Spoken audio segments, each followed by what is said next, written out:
Assalamualaikum warahmatullahi wabarakatuh.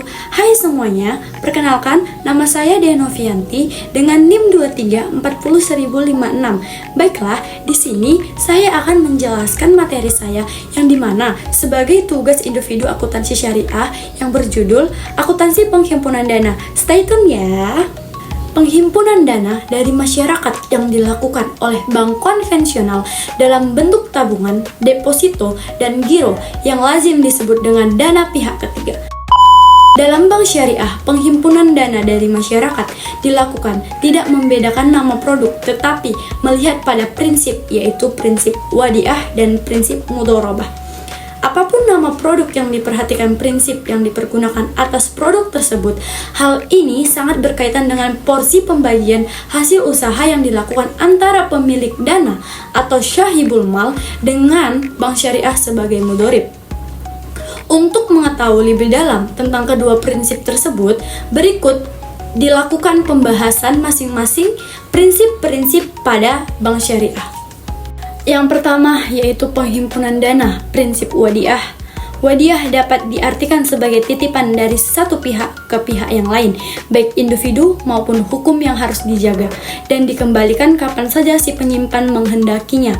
Tujuan dari perjanjian tersebut adalah untuk menjaga keselamatan barang itu dari kehilangan, kemusnahan, kecurian, dan sebagainya.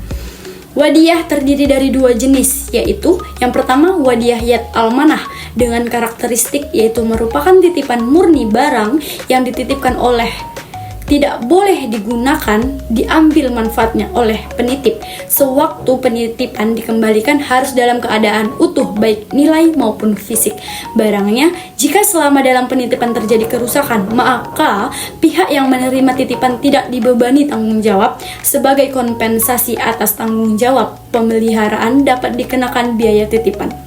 Yang kedua yaitu wadiah yad domanah dengan karakteristik merupakan pengembangan dari wadiah yad almanah yang disesuaikan dengan aktivitas perekonomian penerima. Titipan diberi izin untuk menggunakan atau mengambil manfaat dari titipan tersebut. Penyimpanan mempunyai kewajiban untuk bertanggung jawab terhadap kehilangan atau kerusakan barang tersebut. Semua keuntungan yang diperoleh dan dititipkan tersebut menjadi hak penerima titipan. Sebagai imbalan kepada pemilik barang atau dana dapat diberikan semacam insentif berupa bonus yang tidak disyaratkan sebelumnya. Aplikasi prinsip wadiah dalam perbankan adalah untuk produk tabungan wadiah dan giro wadiah. Yang pertama, giro wadiah dalam Undang-Undang Nomor 10 Tahun 1998 Pasal 1 Ayat 6 disebutkan yang dimaksud dengan giro adalah simpanan. Penarikan dalam dilakukan setiap saat dengan menggunakan cek, bilet giro, sarana pemerintah pembayaran lainnya, atau dengan cara pemindah bukuan. Dalam Fatwa Dewan Syariah Nasional ditetapkan tentang giro wadiah Fatwa 2006 sebagai berikut. Yang pertama bersifat titipan, yang kedua titipan bisa diambil kapan saja, yang ketiga tidak ada imbalan yang disyaratkan kecuali dalam bentuk pemberian ataya yang bersifat sukarela dari pihak bank. Karakteristik dari giro wadiah antara lain, yang pertama harus dikembalikan utuh seperti semula sehingga tidak ada oleh overdraft, yang kedua dapat dikenakan biaya titipan, yang ketiga dapat memberikan syarat tertentu untuk keselamatan barang titipan, misalnya menetapkan saldo minimum, yang keempat penarikan giro wadiah dilakukan dengan cek dan bilet giro sesuai ketentuan yang berlaku, yang terakhir jenis dan kelompok rekening sesuai ketentuan yang berlaku sepanjang tidak bertentangan dengan syariah. Lalu dana wadiah dapat digunakan seizin penitip. Yang kedua yaitu penghimpunan dana dengan prinsip mudharabah adalah istilah mudharabah merupakan yang paling banyak digunakan oleh bank-bank Islam. Prinsip ini juga dikenal sebagai qirot atau muqaradah. Mudharabah adalah perjanjian atas suatu jenis perkongsian di mana pihak pertama sahibul mal menyediakan dana dan pihak kedua mudharib bertanggung jawab atas pengelola usaha. Hasil usaha dibagi menjadi dua sesuai dengan nisbah atau porsi bagi hasil yang telah disepakati bersama secara awal. Dalam transaksi dengan prinsip mudharabah harus dipenuhi rukun mudharabah, yaitu yang pertama sahibul mal atau rabul mal, pemilik dana, yang kedua adalah Nasabah mudhorib pengelola dana pengusaha bank.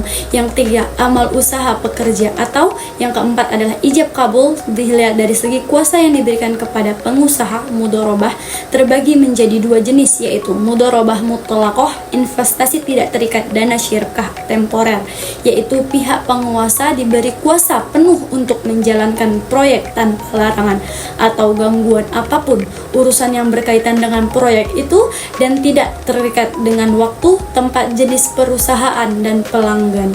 Investasi tidak terbatas ini pada usaha perbankan syariah diaplikasikan pada tabungan dan deposito. Yang kedua yaitu mudharabah muqayyadah atau muqayyadah, investasi terikat, yaitu pemilik dana atau sahibul mal membatasi atau memberi syarat kepada mudharib dalam pengelolaan dana, seperti misalnya hanya untuk melakukan mudharaah bidang tertentu, cara dan waktu, tempat yang tertentu saja.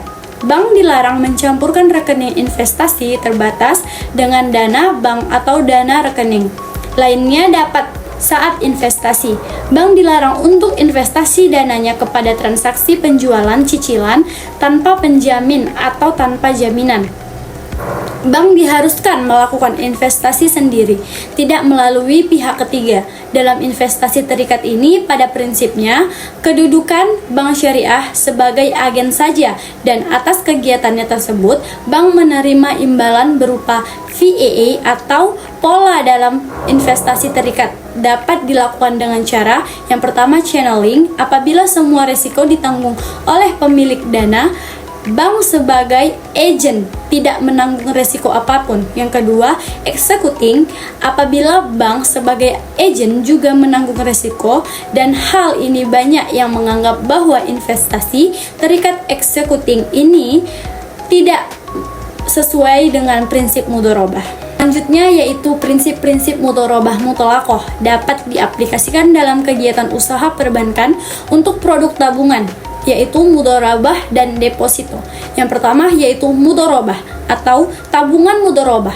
Tabungan adalah simpanan yang penarikannya hanya dapat dilakukan menurut syarat tertentu dengan disepakati, tetapi tidak dapat ditarik dengan cek atau alat yang dapat dipersamakan dengan itu. Dalam Fatwa Dewan Syariah Nasional ditetapkan ketentuan tentang tabungan mudharabah, yaitu Fatwa 2006 sebagai berikut. Yang pertama yaitu dalam transaksi ini nasabah bertindak sebagai syahibul mal atau pemilik dana, dan bank bertindak sebagai mudharib atau pengelola dana. Yang kedua yaitu ada deposito. Deposito adalah simpanan yang penarikannya hanya dapat dilakukan pada waktu tertentu menurut perjanjian antara penyimpan dengan bank jenis-jenis lain. Deposito memiliki beberapa jenis, yaitu deposito berjangka. Deposito berjangka biasanya deposito yang berakhir pada jangka waktu diperjanjikan, sepanjang hanya dapat dilakukan setelah ada permohonan baru atau pemberitahuan dari penyimpan. Yang kedua yaitu deposito berjangka otomatis atau automatic rollover. Pada saat jatuh tempo secara otomatis akan diperpanjang untuk jangka waktu yang sama pemberitahuan dari penyimpanan. Baiklah, itu saja yang dapat saya sampaikan dari materi ini.